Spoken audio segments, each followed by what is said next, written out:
ಅಂದರೆ ದಿನಾಂಕ 1/1/2026 ಗುರುವಾರದಂದು ಯೋಗಾನಂದ ಸ್ವಾಮಿ ದೇವಸ್ಥಾನದಲ್ಲಿ ಬೆಳಿಗ್ಗೆ 4 ಗಂಟೆಗೆ ಪ್ರಾರಂಭವಾಗಿ ದೇವಸ್ಥಾನಕ್ಕೆ ಆಗಮಿಸುವ ಎಲ್ಲ ಭಕ್ತಾದಿಗಳಿಗೆ ತಿರುಪತಿಯ ಮಾರುತಿಯ ಲಡ್ಡು ಪ್ರಸಾದವನ್ನು ವಿತರಣೆ ಮಾಡಬೇಕು ಅಂತ ನಾವು ಹಮ್ಮಿಕೊಂಡಿದ್ವಿ.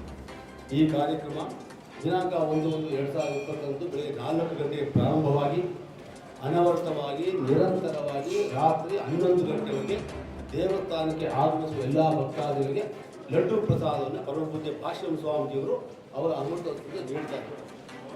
ಇದರಲ್ಲಿ ದಿನಾಂಕ 1/1/2026 ಗುರುವಾರ ಬೆಳಗ್ಗೆ 4 ಗಂಟೆಗೆ ಶ್ರೀ ಸ್ವಾಮಿಗೆ 4 ದಿವ್ಯ ಕ್ಷೇತ್ರಗಳಿಂದ ತರಿಸಿದಂಥ ಗೋಮಾಲೆ ಸೇವೆ, ನಂತರ ಉತ್ಸವ ಮೂರ್ತಿಗೆ ಸ್ವರ್ಣಪುಷ್ಪದಿಂದ ಮಾಡತಕ್ಕಂಥ ಲಕ್ಷಾರ್ಚನೆ ಹಾಗೂ ಉತ್ಸವ ಮೂರ್ತಿಯ ಏಕಾಶ ಪ್ರಾಕಾರೋತ್ಸವ, ನಂತರ ದೇವಸ್ಥಾನಕ್ಕೆ ಬರ್ತಕ್ಕಂಥ ಎಲ್ಲ ಭಕ್ತಾದಿಗಳಿಗೆ ಲಡ್ಡು ಪ್ರಸಾದ ಜೊತೆಯಲ್ಲಿ 50 ಕ್ವಿಂಟಾಲ್ ಪುಳಿಯೋಗರೆ ಪ್ರಸಾದವನ್ನು ವಿತರಣೆ ಮಾಡಬೇಕು ಅಂತ ನಾವು ಹಮ್ಮಿಕೊಂಡಿದ್ವಿ. ಈ ಕಾರ್ಯಕ್ರಮವನ್ನು ಮಾಡ್ತೀವಿ. ಈ ಲಡ್ಡು ಪ್ರಸಾದಕ್ಕೆ ನಾವು ಆಗಿರ್ತಕ್ಕಂಥ ಸಾಮಗ್ರಿಗಳು ಒಂದು 100 ಕ್ವಿಂಟಾಲ್ ಕಡಲೆ ಹಿಟ್ಟು, ಒಂದು 200 ಕ್ವಿಂಟಾಲ್ ಸಕ್ಕರೆ ಹಾಗೂ ಒಂದು 10,000 ಲೀಟರ್ ರಿಫೈಂಡ್ ಆಯಿಲ್ ಕಾಫಿ ತೈಲ, ಯಥೇಚ್ಛವಾಗಿ ದ್ರಾಕ್ಷಿ, ಗೋಡಂಬಿ, ಬಾದಾಮಿ, ಖರ್ಜೂರ, ಲವಂಗ, ಜಾಪತ್ರೆ ಎಲ್ಲವನ್ನೂ ಹಾಕಿ ಬಹಳ ಉತ್ಕೃಷ್ಟ ರೀತಿಯಲ್ಲಿ ತಿರುಪತಿ ಮಾದರಿಯಲ್ಲಿ ಸಾಮಾನ್ಯ ಪ್ರಜೆಗೆ, ಸಾಮಾನ್ಯ ಭಕ್ತಾದಿಗಳಿಗೆ ಲಡ್ಡು ಪ್ರಸಾದ ಸ್ವೀಕರಣೆ ಆಗದಿದ್ದರೆ ಮೈಸೂರಿನ ಯೋಗಾನಂದ ಸ್ವಾಮಿ ದೇವಸ್ಥಾನದಲ್ಲಿ ನೂತನ ವರ್ಷದ ದಿವಸ ಖಂಡಿತವಾಗಿ ಸಿಗುತ್ತೆ ಅನ್ನೋ ನಂಬಿಕೆ ನನಗಿದೆ. ಈ ಲಡ್ಡು ಪ್ರಸಾದ ತಯಾರಿ ಕಾರ್ಯಕ್ರಮ ದಿನಾಂಕ 20/12/2025 ಅಂತ ಪ್ರಾರಂಭವಾಗಿದೆ. ಇದು ಅನವರ್ತವಾಗಿ 31/12/2025 ನಿರಂತರವಾಗಿ ನಡೆಯುತ್ತದೆ. ಇದರಲ್ಲಿ ಒಂದು 150 ಜನ ನುರಿತ ಬಾಣಸಿಗರ ತಂಡ ಅನವರ್ತವಾಗಿ ಲಡ್ಡು ತಯಾರಿ ಕಾರ್ಯಕ್ರಮ ಮಾಡ್ತಾರೆ. ಇದು ಮುಖ್ಯವಾಗಿ ಇದ್ದಲೇ ಸಾರಾಂಶವಾಗಿ ಹೇಳ್ತೀನಿ, ನಾನು ವಿಸ್ತಾರವಾಗಿ ಹೇಳ್ತಾರೆ. 94ನೇ ಇಸವಿಯಲ್ಲಿ ಪ್ರಾರಂಭವಾಗಿದ್ದು 1,000 ಲಡ್ಡುವಿಂದ. 1,000 ಲಡ್ಡುವಿಂದ ಪ್ರಾರಂಭವಾಗಿದ್ದು ಭಕ್ತಾದಿಗಳ ಬೇಡಿಕೆಯಿಂದ ಜಾಸ್ತಿಯಾಗಿ 1000ರಿಂದ 2,000, 2,000ರಿಂದ 4,000, 5,000, 10,000 ದಿನೇ ಆಗಿ ಈಗ ಲಕ್ಷದಿಂದ ಬಂದು 2 ಲಕ್ಷ ಆಗಿ ಈ ವರ್ಷ 2 ಲಕ್ಷಕ್ಕೂ ಮಿಗಿಲಾಗಿ ಇನ್ನೂ ಹೆಚ್ಚಾಗಿ ಲಡ್ಡು ತಯಾರಿ ನಡೀತಾ ಇದೆ.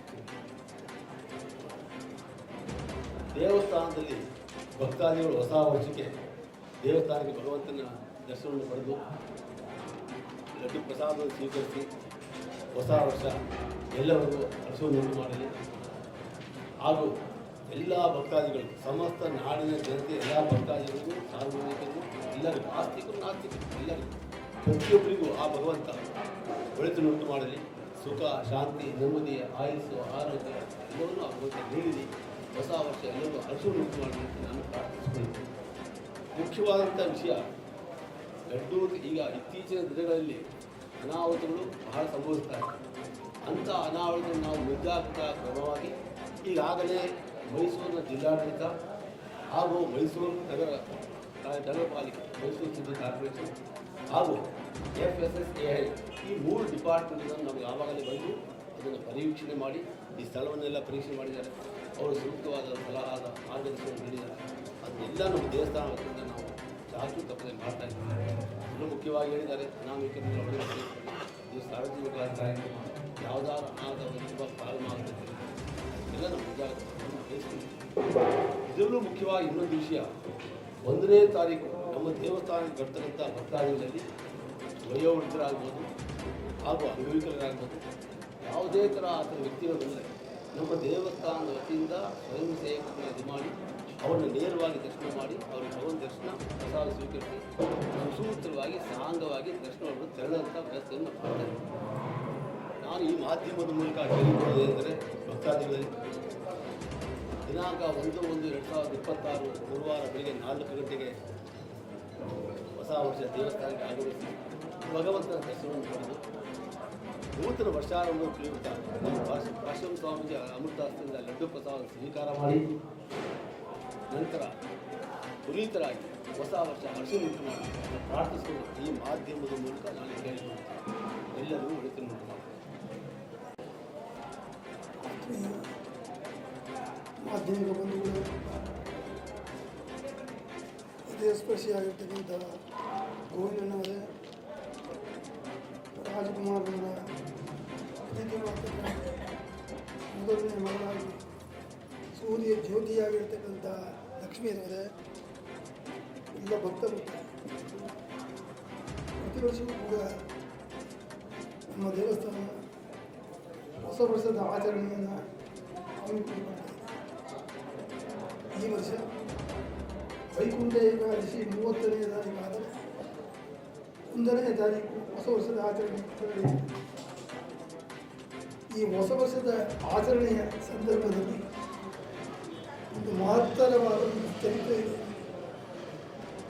ಯಾವುದಕ್ಕಾಗಿ ಆಚರಣೆ ಮಾಡಬೇಕು ಎಂಬತಕ್ಕಂಥದ್ದನ್ನು ಪ್ರಶ್ನೆ ಹಾಕಿದರೆ, ಈ ಒಂದು ದೇವಸ್ಥಾನದ ಕುಂಭಾಭಿಷೇಕದ ಸಂದರ್ಭದಲ್ಲಿ ಮೇರುನಟರಾಗಿ ಕಂಗೊಳಿಸಿ ನಮ್ಮ ಹೃದಯ ಸ್ಪರ್ಶಿಯಾಗಿ ನಮ್ಮನ್ನು ಅಗಲಿಟ್ಟಿದ್ದಂತಹ ಡಾಕ್ಟರ್ ರಾಜ್ಕುಮಾರ್ ಅವರ ಅಮೃತ ಹಸ್ತದಿಂದ ಸುಮಾರು 12 ಅಡಿ ಚಿನ್ನದ ಕಲಶ ಸ್ಥಾಪನೆ ಆಗಿರ್ತಕ್ಕಂಥ ನಾನು ನೆನೆಸಿಕೊಂಡೆ. ಆ ಮಹಾನ್ ಭಾವನ ಅಮೃತ ಹಸ್ತದಿಂದ 1994 ಸುಮಾರು ಹೊಸ ವರ್ಷದ ಆಚರಣೆಯ ಸಂದರ್ಭದಲ್ಲಿ ಬೆಳಗಿನ ಜಾವ 4 ಗಂಟೆಗೆ ಅಣ್ಣ ಪಾರ್ವತಿ ಅಮ್ಮನವರ ಜೊತೆ ಒಂದು ದರ್ಶನ. ಸುಮಾರು ಭಕ್ತಾದಿಗಳು ತಿರುಪತಿಯಲ್ಲಿ ದರ್ಶನವಾಗದೆ ಸರತಿಯ ಸಾಲಿನಲ್ಲಿ ಇಲ್ಲಿ ನಿಂತು ದರ್ಶನ ಮಾಡಬೇಕಂತ ಸಂದರ್ಭ. ಅಣ್ಣ ಅವರು ಕೇಳ್ತಾರೆ, ಇವರಿಗೆಲ್ಲ ಏನು ಪ್ರಸಾದವನ್ನು ನೀವು ಸಿದ್ಧಪಡಿಸ್ತೀರಿ? ನಾನು ಮೇಲುಕೋಟೆಯಿಂದ ಬಂದಿರ್ತಕ್ಕಂಥ ವ್ಯಕ್ತಿಯಾದ್ದರಿಂದ ಮೇಲುಕೋಟೆ ಪುಳಿಯೋಗರೆ ಎಂಬತಕ್ಕಂಥ ವಿಶೇಷವಾಗಿರ್ತಕ್ಕಂಥ ಈ ದೇವಸ್ಥಾನದ ಇಲ್ಲಿವರೆಗೂ ಕೂಡ ಉಳಿದಿರದ ಒಂದು ವಿಶೇಷತೆ ಇವತ್ತು ನಡೀತಾ ಬರ್ತಾರೆ. ಪುಳಿಯೋಗರ ಪ್ರಸಾದವನ್ನು ಎಲ್ಲರಿಗೂ ನೀಡತಕ್ಕಂಥ ಸಂಕಲ್ಪವನ್ನು ಮಾಡಿದ್ದೇನೆ ಎಂಬತಕ್ಕಂಥದ್ದು ನಾನು ತಿಳಿಸಿದ್ದೆ. ಅಣ್ಣ ಒಂದು ಮಾತು ಹೇಳ್ತಾರೆ, ತಿರುಪತಿ ದೇವಸ್ಥಾನದ ದರ್ಶನ ಮಾಡಬೇಕು ಎಂಬತಕ್ಕಂಥ ದೃಷ್ಟಿಯಿಂದ ಭಕ್ತಾದಿಗಳು ಸಾರ್ಥಿಯ ಸಾಲಿನಲ್ಲಿ ನಿಂತುಕೊಂಡು ದರ್ಶನ ಮಾಡತಕ್ಕಂಥ ಸಂದರ್ಭದಲ್ಲಿ ತಿರುಪತಿಯಲ್ಲಿ ಯಾವ ರೀತಿ ಲಾಡು ಪ್ರಸಾದ ನಿವೇದನೆ ಆಗುತ್ತೆ ಅದೇ ರೀತಿ ತಾವು ಸಂಕಲ್ಪವನ್ನು ಮಾಡಿ ಮುಂದಿನ ವರ್ಷದಿಂದ ನಡೆಸಬೇಕು ಎಂಬತಕ್ಕಂಥ ಸಂಕಲ್ಪವನ್ನು ಆವತ್ತು ನೆರವೇರಿಸ್ತಾರೆ. ಇವತ್ತು ಹೃದಯ ಸ್ಪರ್ಶಿಯಾಗಿರ್ತಕ್ಕಂಥ ಮಾತು.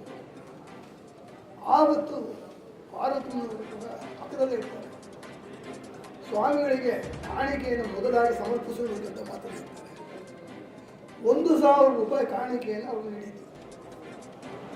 ಆ 1,000 ರೂಪಾಯಿ ಅಮೃತ ಹಸ್ತದಿಂದ ಬಂದಿರತಕ್ಕಂಥದ್ದು ಇವತ್ತು ಲಕ್ಷವಾಗಿ ಕಂಗೊಳಿಸ್ತಾ ಇದೆ ಅಂದರೆ ಇದು ಮರೆಯೋದಕ್ಕೆ ಆಗದೇ ಇರ್ತಕ್ಕಂಥದ್ದು.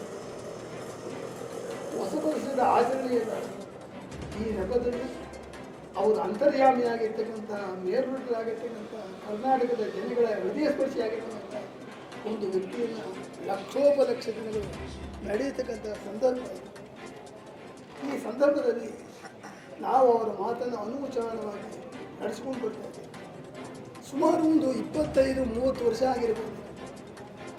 ಈ ಸಂದರ್ಭದಲ್ಲಿ ಕೇವಲ ನಾವು ಆರಂಭ ಮಾಡಿರ್ತಕ್ಕಂಥದ್ದು 10,000 ಲಾಡು ವಿತರಣೆಯನ್ನು ಆರಂಭ ಮಾಡ್ತೀವಿ.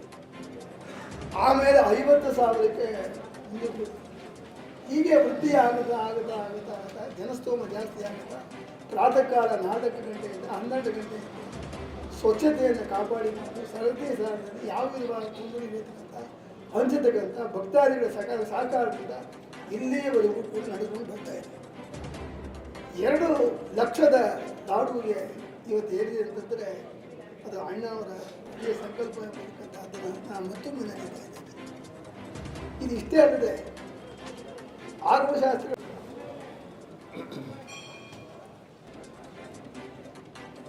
ಎಲ್ಲರಿಗೂ ನಮಸ್ಕಾರ.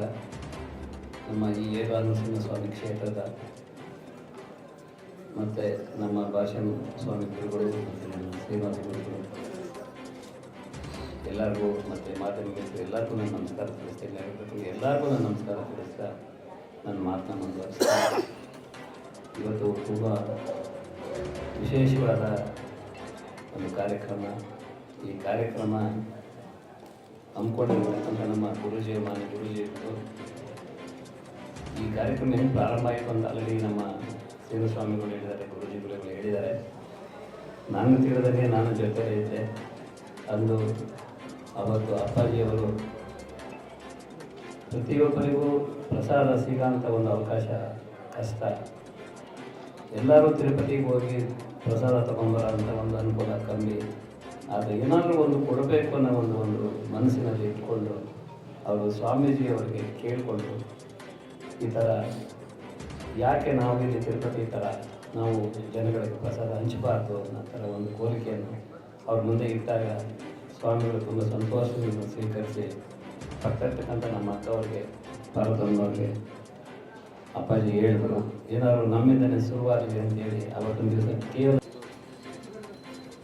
ಎಲ್ಲರಿಗೂ ನಮಸ್ಕಾರ. ಯೋಗ ನರಸಿಂಹ ಸ್ವಾಮಿಗಳು ದೇವಸ್ಥಾನಕ್ಕೆ ಬಂದು ನಾವೆಲ್ಲ ಪುನೀತರಾಗಿದ್ದೀವಿ.